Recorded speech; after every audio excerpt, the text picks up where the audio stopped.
ભાઈ તમે આરામ કરો, હું કહું શાંતિથી અહીંયા છું. હું આરામ કરો, આને ભેંસમાં ને માણસોને ખબર ભેંસવાળી નથી ગાડી જો પડી. ઊભી રહી ગઈ ભેંસ ધીમે ધીમે મારો ભાઈ ને બ્રેક મારી છે. આ ભેંસવાળી ગાડી ઈ જ ને દેખાણું હવે કે માણસો હતા બાજુમાં આવ્યું ત્યારે. હે ભેંસુ ગાડીમાં જવા માંડી. ઈ ભેંસુ હતી ને એમ કહું છું. હે એ પૂછો તમારા મોટા ભાઈ ને, એને ભેંસ દેખાય છે. શું કરો છો? શું તમે આમથી આમ? અરે હું રસ્તો માપું છું, આ સાઈડ વધારે છે કે આ સાઈડ વધારે છે.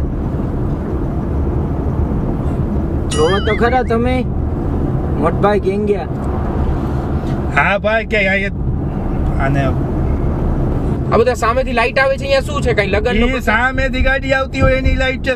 હવે કયો ક્યાં જો ને સામે લાઈટ બળે લગન ની. બધી લગન હે? આ લગન ના પ્રસંગ લાગે બધી જગ્યાએ છે. હા ભાઈ તમે રોડ ઉપર નથી દેખાતું એનું કરો ને, પ્રસંગ એની જગ્યાએ ગયો. આ હું ટ્રેન છે બાજુમાં જાય છે ઈ